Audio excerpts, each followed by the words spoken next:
Skarloey, the little engine, loves all the sights and sounds along his line and knows them very well.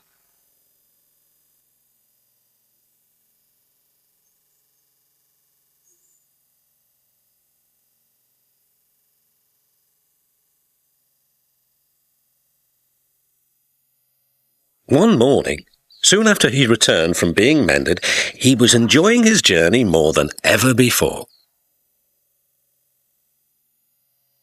Along the way, he met Rusty.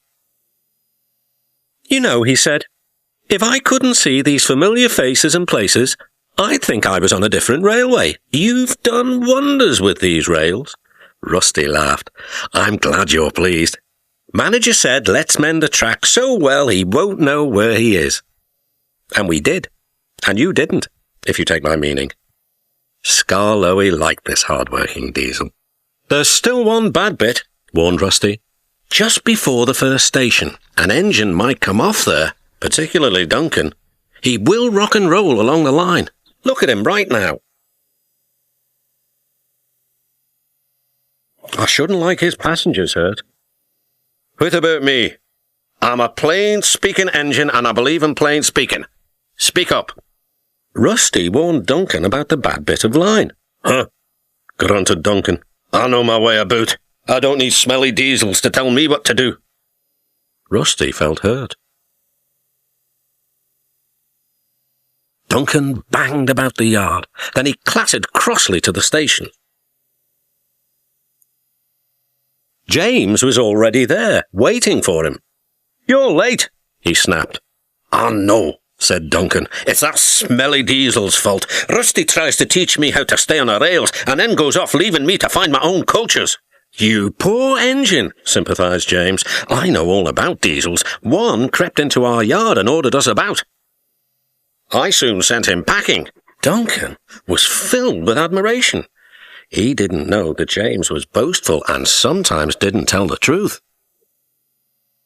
"Send Rusty packing, send Rusty packing," snorted Duncan. He climbed the hill furiously. "Well done, boy. Keep it up," encouraged his driver. Soon they were near the first station. Duncan was pleased. Nothing's happened, silly old diesel. Clever me." And he rocked and he rolled along the line. "Steady, boy," checked his driver, but it was too late. "Sleepers and ballast, I'm off." And he was. "I warned him," said Rusty, "but all he did was call me names." The little diesel refused to move. "I'm ashamed of you, Rusty," said Skarloey. "Think of the passengers. What are they going to do?" "Oh, I'd forgotten them. Yes, of course. We must help the passengers." And Rusty roared into life.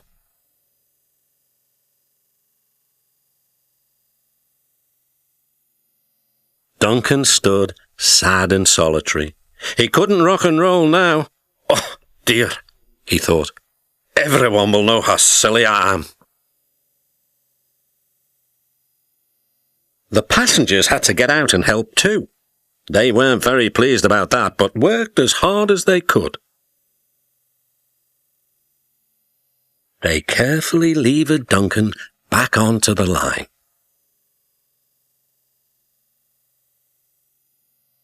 After that, Duncan was extra careful all day.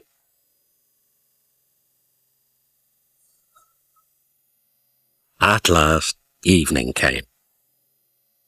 "Rusty," he whispered, "thank you for helping. I'm sorry I was rude to you." "That's all right, Duncan. I wish all diesels were like you. Let's be friends." "Suits me," replied Rusty. "We'll mend that bad bit of rail first thing tomorrow."